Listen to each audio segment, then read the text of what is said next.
Good afternoon, and welcome to the 11th installment of our monthly online lecture discussing Joseph Ratzinger's landmark work, The Spirit of the Liturgy, hosted by the Society for Catholic Liturgy. I am Father Michael Wirtz, and I serve as the secretary of the Society.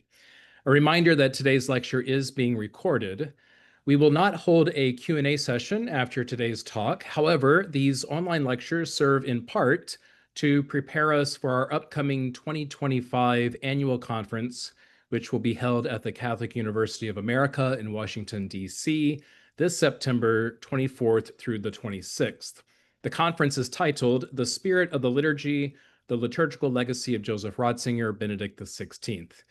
The inspiration for the conference comes from the fact that Ratzinger's impactful book, The Spirit of the Liturgy, marks its 25th anniversary this year. You can register for the conference on our website, liturgysociety.org/conference. On that same page, you will find information about a discounted hotel room rate, the deadline for which is August the 25th. Lastly, next month will be our 12th installment in this series.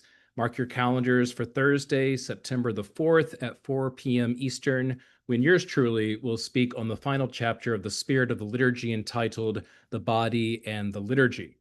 If you missed our previous lectures, they are available on our YouTube channel, which can be found at youtube.com/@liturgysociety. Our aim with this lecture series is to hear from a range of experts across various disciplines related to the sacred liturgy, each helping us to probe more deeply the 12 chapters of Ratzinger's very fine book. Today's presentation on Rite is given by Father David Friel. Father Friel is a priest of the Archdiocese of Philadelphia, ordained in May of 2011. Presently, he serves as the chair of Pastoral Theology and director of liturgy at St. Charles Borromeo Seminary in Philadelphia, and he serves as the vice president of our society. He has previously served as parish priest at St. Anselm Church in Northeast Philadelphia and as vocation director for the Archdiocese. Father Friel holds a doctorate in liturgical theology from the Catholic University of America in Washington, D.C., where his research focused on the origins and theology of the term progressiva solemnitas, the principle of progressive solemnity, and on the theological significance of the Feast of Christ the King. He has published articles in Vigiliae Christianae, Antiphon, Sacred Music, Adoremus Bulletin, and Homiletic and Pastoral Review. Father Friel, thank you for presenting today. Thank you. Good afternoon, all. It is a pleasure to present today in this series of lectures. The chapter on Rite, or Ritus, in the Spirit of the Liturgy begins the fourth and final section of the book, which bears the heading of liturgical form, liturgische Gestalt. Following just a brief overview of the chapter, consideration is going to be given to Ratzinger's definition of Rite, and then finally, several essential characteristics of Rite will be distilled from Ratzinger's writings on the subject. So first, an overview of the chapter. The chapter on Rite is among the shorter chapters in the Spirit of the Liturgy, totaling only 8 pages in English, 10 in the original German. It'll be helpful to consider briefly what is included in the chapter's beginning, its ending, and then its middle. These pages begin with what the author himself describes as a rather tedious sketch of the existing ritual landscape. Ratzinger gives a brief introduction to the major places that helped to crystallize the liturgical tradition, including such cities as Rome, Alexandria, Antioch, Byzantium, Nisibis, and Edessa. He notes the importance of the relationship between the various rites of the church and the places where Christianity originated and the apostles preached. The rites, consequently, are not untethered to history, but they're rather anchored in the time and place of the event of divine revelation, he writes. They're not just products of enculturation, but, quote, forms, Gestalten, of the apostolic tradition and of its unfolding in the great places of the tradition. Ratzinger points out, too, that these various liturgical spheres were, quote, not rigidly fenced off from each other, but rather they benefited from exchange and cross-fertilization. This section on the different rites does not pretend to be exhaustive, and there are many scholarly accounts that are more detailed and current. Nevertheless, it succeeds in showing that there exists an inner unity among all the various rites celebrated within the Catholic Church. The chapter ends, it must be said, rather weakly, neither with a conclusion nor even with a recapitulation of the major points, but rather with a tangential reference to the placement of the sign of peace within the Roman liturgy. Reflecting on a distinguishing feature of the Zairian usage, Ratzinger expresses his openness to moving the sign of peace to a position before the presentation of the gifts, while also suggesting that the sign of peace need not necessarily be retained at all. Although those observations are quite interesting and they've prompted some further scholarly reflection, they're not central to Ratzinger's thought about Rite, and they therefore contribute to the strangeness of the chapter's ending. The central portion of the chapter addresses the question of Rite's essence, as well as its importance for the life of the Church. It explores the relationship between rigidity and creativity, development and stability, sacrality, and comprehensibility.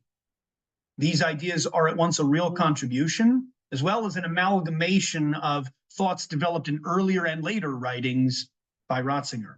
We turn now to a closer consideration of these central ideas, towards a definition of Rite. It's worth pointing out first that the word Rite can have several different meanings. It may, for example, be employed in a very general sense to describe any formalized and repeated act or series of actions. The word can, moreover, be used to describe the liturgical expression of a particular church that reflects the patrimony of a certain culture and region. For example, the Roman Rite, the Byzantine, Chaldean, Coptic Rite, and others. The word rite can also be applied to a specific order by which a sacrament is carried out. For example, the rite of baptism or of anointing. Viewed more broadly, rite can be said to mean the ordering and use of objects, words and actions, times, ministers and assembly, music, art and architecture that make present Jesus Christ and his paschal mystery. Rite is also a term with its own meaning in the field of ritual studies, which examines human behavior across cultures and religions and societies. The first thing to be observed about Ratzinger's own definition and understanding of Rite is that he is not at all concerned with the contribution of the social sciences or ritual studies. Ratzinger's focus, rather, is consistently on the liturgy of the Catholic Church, without much specific interest in that broader study of human ritual behavior that one encounters in scholars like Mary Douglas and Victor Turner or Catherine Bell. His treatment of Rite is purely concerned with Catholic worship. A preliminary definition is given near the beginning of this chapter on Rite in the spirit of the liturgy. Ratzinger writes, quote, "For Christians, Rite means the practical arrangements made by the community in time and space for the basic type of worship received from God in faith." Noteworthy in this definition is the primacy placed on God. It is the Lord, on Ratzinger's understanding, from whom the church receives that basic form of Christian worship, to which the church and even the local community is nevertheless able to give some shape in its practical execution. In this way, Ratzinger avoids the potential pitfall of framing the concept of Rite primarily in terms of external ceremonies, situating it instead on its more essential foundation, namely the Eucharistia thanksgiving established by Christ at the Last Supper. Another definition of Rite appears later in this same chapter. This definition reveals the ecclesiological dimension of the term. Quote, "Rite is the expression that has become form of ecclesiality and of the church's identity as a historically transcendent communion of liturgical prayer and action. Rite makes concrete the liturgy's bond with that living subject which is the church, who for her part is characterized by adherence to the form of faith that has developed in the apostolic tradition. This bond with the subject that is the church allows for different patterns of liturgy and includes living development, but it equally excludes spontaneous improvisation. This applies to the individual and the community, to the hierarchy and the laity. To see Rite as an expression of ecclesiality is foundational for Ratzinger. He understands the ritual actions of the liturgy as the enfleshment of the reality of the church into visible form. Ratzinger speaks here, note, not about the teachings of the church, but about the church herself as a subject, taking concrete form in human ritual behavior. He attests, moreover, that it is when the mystical body of the church enters into her sacred rites that she becomes most fully herself. This definition also points to an important connection between rite and sacred tradition. The church, he writes, is, quote, a historically transcendent communion of liturgical prayer and action, such that all the members of the church across time are united in a real way through the enactment of the sacred rites in every epoch. Rites develop in a living way, but by their nature, they serve as, quote, a living form of paradosis, the handing on of tradition. It is of the very essence of the church, Ratzinger writes in another place, that she should be aware of her unbroken continuity throughout the history of faith, expressed in an ever-present unity of prayer. Now, having considered Ratzinger's definitions of rite in the spirit of the liturgy, it's possible now to propose several characteristics that he understands as essential to the nature of rite. Christopher Karstens, reflecting on the thought of Romano Guardini in his original The Spirit of the Liturgy and in other works, helpfully delineates 10 characteristics of rite. Rites, he contends, are communal, natural, incarnate, repetitious, anticipatory, meaningful, cohesive, organic, non-utilitarian, and important. Several of these characteristics also feature prominently in Ratzinger's concept of rite, which is unsurprising given his indebtedness to Guardini's thought. In what follows, 7 characteristics will be proposed as central to Ratzinger's understanding of rite, as expressed in his The Spirit of the Liturgy and several other writings. To begin, a first essential characteristic of rite in Ratzinger's thought is the inseparability of the bodily and the spiritual. This is a point that he actually makes strongly in the next chapter of The Spirit of the Liturgy, on the body and the liturgy. Using the act of proskynesis as an example, he writes this: the spiritual and bodily meaning of proskynein are really inseparable. The bodily gesture itself is the bearer of the spiritual meaning, which is precisely that of worship. Without the worship, the bodily gesture would be meaningless, while the spiritual act must of its very nature, because of the psychosomatic unity of man, express itself in the bodily gesture. When kneeling becomes merely external, a merely physical act, it becomes meaningless. On the other hand, when someone tries to take worship back into the purely spiritual realm and refuses to give it embodied form, the act of worship evaporates. For what is purely spiritual is inappropriate to the nature of man. Worship is one of those fundamental acts that affects the whole man. So Christian rites are always incarnate, both because they unite the physical and the spiritual, and because they are anchored in the time and place of the event of divine revelation. Furthermore, in the performance of liturgical rites, the body is required to become capable of resurrection, Ratzinger writes. It can be said, therefore, that in Ratzinger's view, participation in sacred rites promotes the integration of the body and the spirit.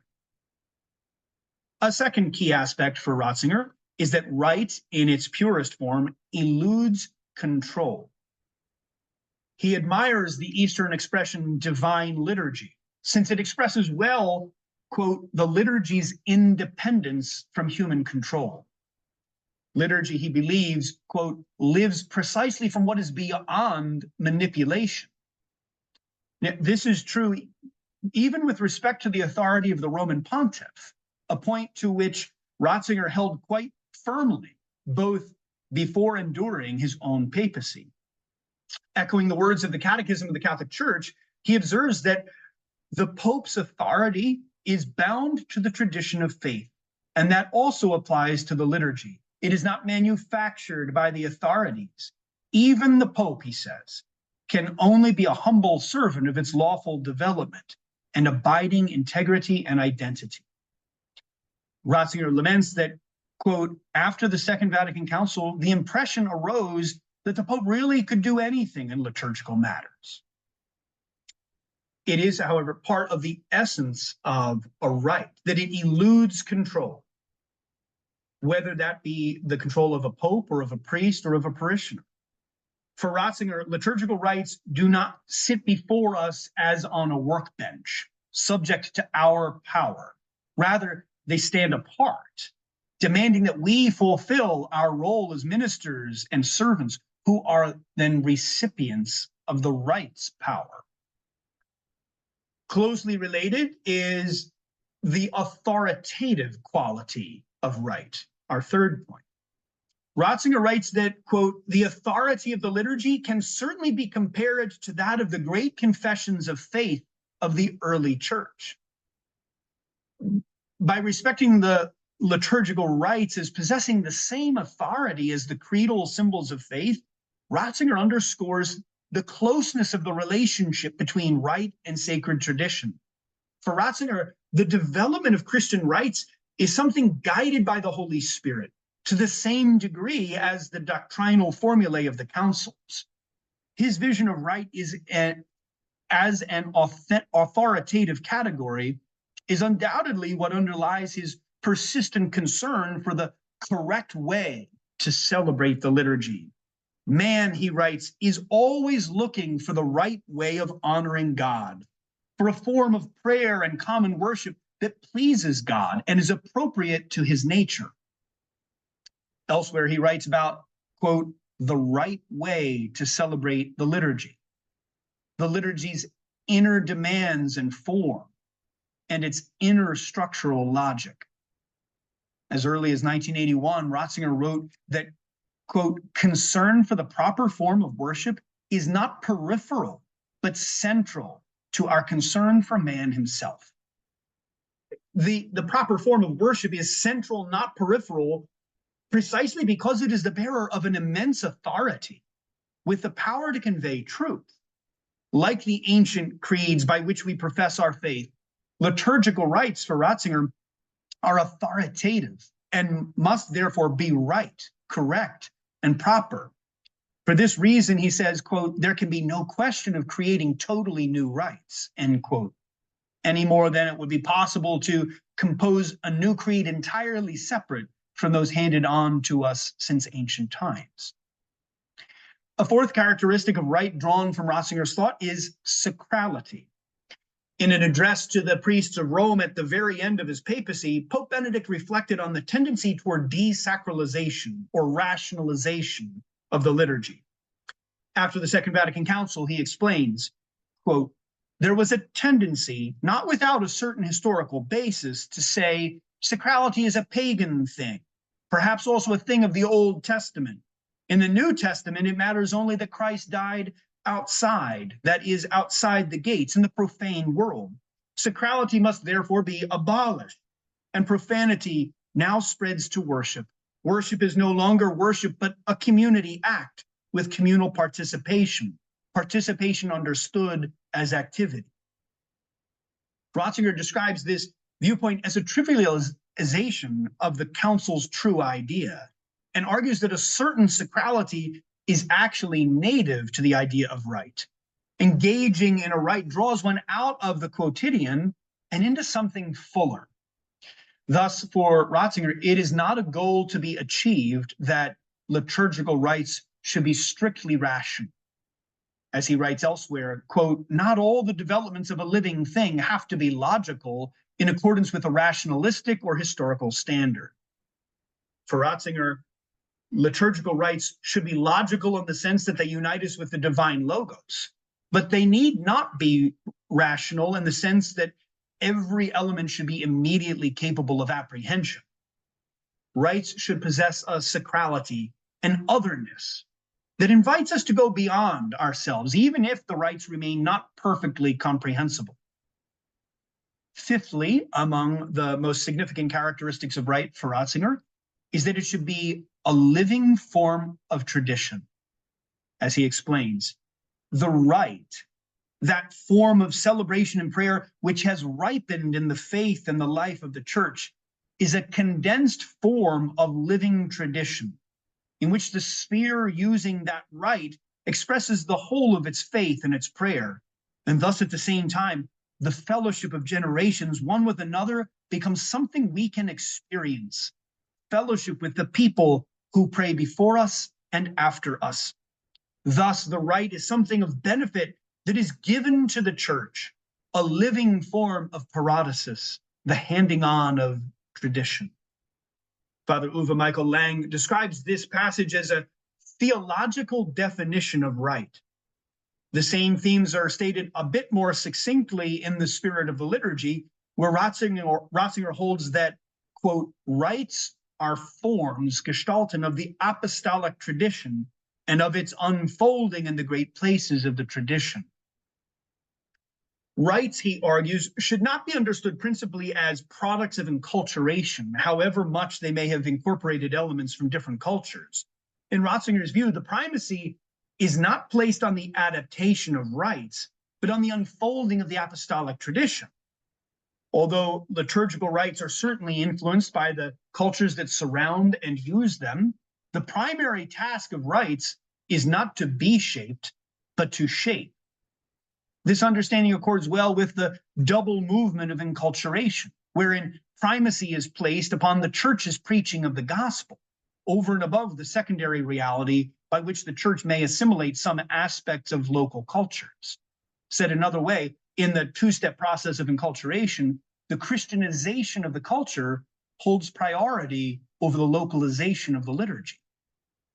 For Ratzinger, the rites of the church should be seen as, quote, a living network of tradition that has taken concrete form, and as a precious protection against the changing tides of contemporary culture. This conviction provides the strength behind Pope Benedict's 2007 assertion that what earlier generations held as sacred remains sacred and great for us too. Rites are living forms that communicate to us the apostolic tradition. And in so doing, they permit us to experience, quote, fellowship with the people who pray before us and after us. A sixth essential characteristic of rite that can be discerned from Ratzinger's thought is perhaps the most important for him, namely unspontaneity, Unbeliebigkeit. This theme recurs again and again in his corpus of writings on the liturgy, especially those from the period after the Second Vatican Council. The ubiquity of this theme reveals just how paramount it is for Ratzinger that liturgical rites should be unspontaneous, not manufactured and given, that is, received from outside oneself. The fundamental givenness of the liturgy first impressed him at a young age, when his parents presented him with the gift of a shot bilingual missal.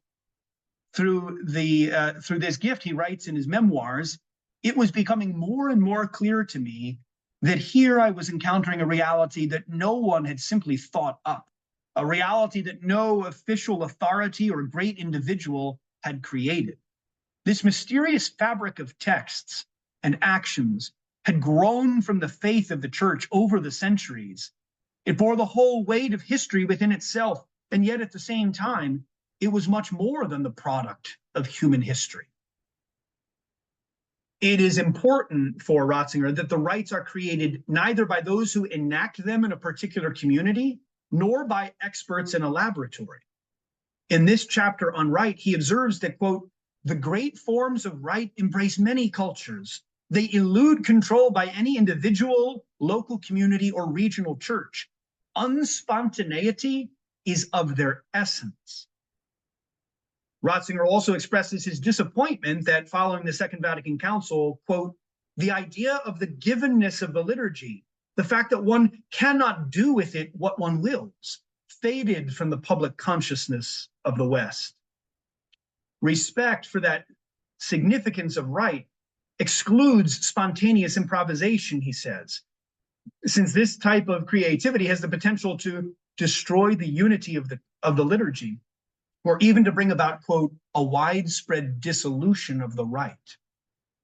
This theme of givenness returns us also to the first chapter of the Spirit of the Liturgy, which Dr. O'Malley presented to us on back in October.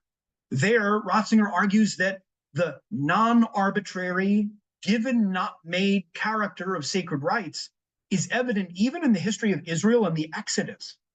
Ratzinger sees the true purpose of Israel's escape from Egypt not only as the inheritance of the promised land, but more essentially as the act of securing the freedom to give right worship to God.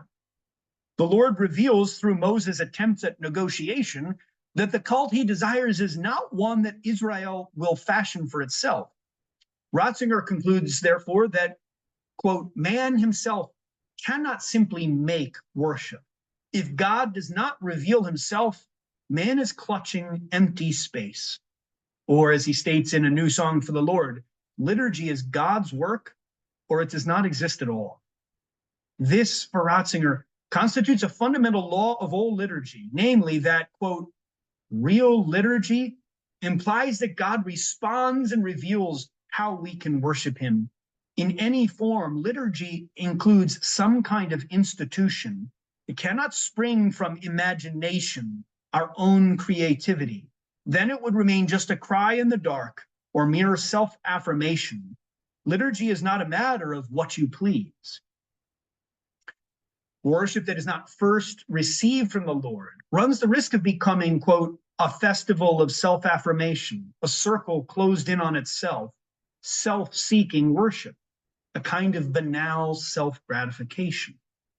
As Pope Benedict writes in Sacramentum Caritatis, attentiveness and fidelity to the specific structure of the rite is a way of recognizing that the nature of the Eucharist is first and foremost gift.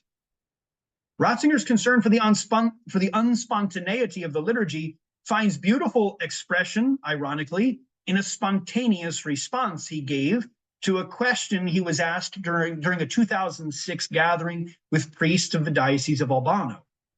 Asked about the Ars Celebrandi, part of Pope Benedict's response addressed how ritual prayer is an unusual type of conversation, one in which, quote, the sacred liturgy gives us the words. We must enter into these words, find a harmony with this reality that precedes us.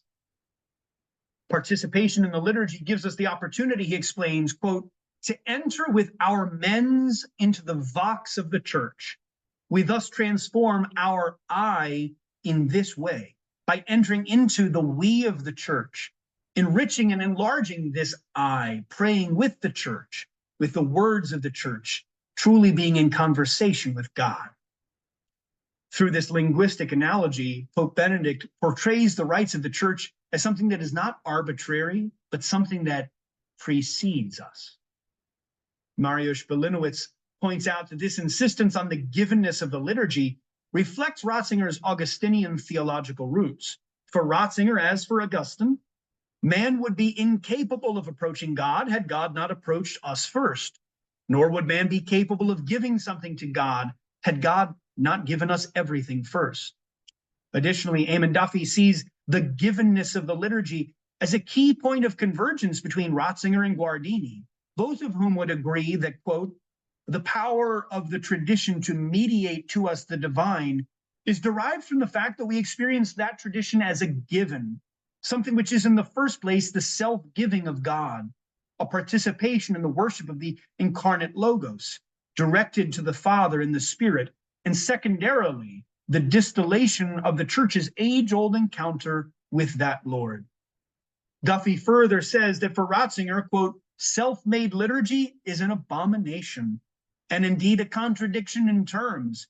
And so he distrusts and resists liturgies which emphasize spontaneity, self-expression, and local enculturation at the expense of the tried and true forms.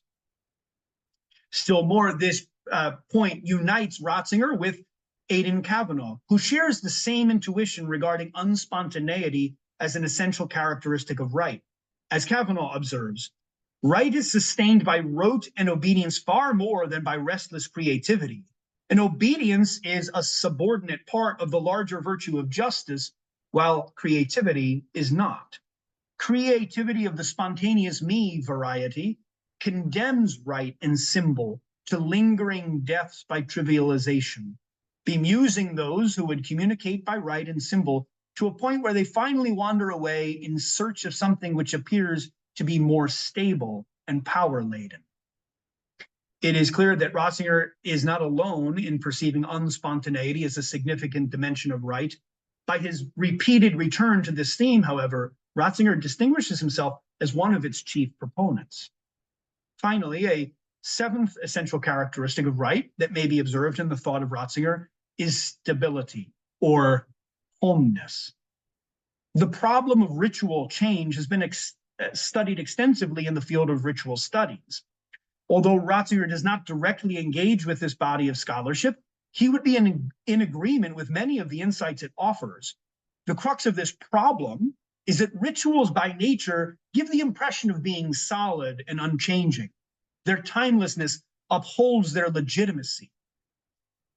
Dramatic changes in a particular ritual, therefore, destabilize those who participate in it and undercut the significance of that ritual's symbolism.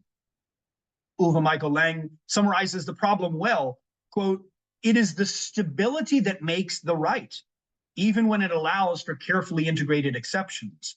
Changes in ritual, especially when they are introduced in an abrupt way, impair the meaning of received symbols and convey the message that their observance was not so important after all. By contrast, rituals that endure with relatively little change have a tremendous stabilizing effect. The old Chul Han expresses this in a beautiful way, quote, "We can define rituals as symbolic techniques of making oneself at home in the world. They transform being in the world into a being at home. They turn the world into a reliable place. They are to time what a home is to space. They render time habitable. They even make it accessible, like a house." Ratzinger would undoubtedly sympathize with this passage from Hahn, since he understood the power of rituals, particularly the sacred rites of the church, to make the world habitable. In Ratzinger's view, rites are certainly open to change and adaptation, but only within due limits.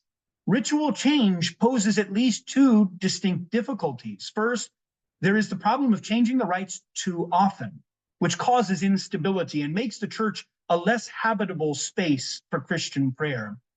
Change that is too frequent also makes the liturgy appear, quote, "as a project for reform, and thus as a workshop in which people are always busy at something. If the liturgy appears first of all as the workshop for our activity, then what is essential is being forgotten: God." Secondly, there's the pitfall of changing the rites too drastically. It is sometimes argued, for instance, that the reforms carried out by the concilium went beyond what was envisioned by Sacrosanctum Concilium. To this, Ratzinger would reply that the actions of the concilium, quote, "are not simply identical with the council as such. Someone who does not think that everything in this reform turned out well and considers many things subject to reform or even in need of revision is not therefore an opponent of the council." Ritual change that is too drastic runs the risk, moreover, of giving the impression that a rupture with the past has occurred. This was a key concern for Ratzinger, who, despite his strong support of the documents of the Second Vatican Council, was unafraid to voice his concerns about their implementation, particularly in the realm of liturgy. Ratzinger affirmed clearly the goodness of the Missal of Paul VI, but he questioned those elements of the liturgical reform that suggested a rupture between contemporary practice and immemorial tradition. Inasmuch as the primacy of continuity over rupture is an essential point in Ratzinger's theology, he rejects any suggestion that the post-conciliar rites are not in continuity with the pre-conciliar rites. He argues strenuously that the rites of the church must be seen through the lens of continuity if the liturgy is to avoid destabilization and remain a home for the followers of Christ. These 7 characteristics discussed above are all interrelated. They overlap and inform one another, and taken together, I think they reflect some of the key aspects of Ratzinger's thought concerning Rite. In conclusion, Ratzinger's brief chapter on Rite touches on many important themes, and it reflects both the author's deep engagement with Guardini's thought, theoria, and his long experience of the rites of the church as they are celebrated, praxis. It challenges us to appreciate the diversity that characterizes the vast territory of Christian rites. And it reminds us to seek out eagerly the most proper way to worship the Lord. Ratzinger encourages his readers to view the liturgy as a true descent of God, a descent of the divine into our world. To close with Ratzinger's own words, the more priests and faithful humbly surrender themselves to this descent of God, the more new the liturgy will constantly be, and the more true and personal it becomes.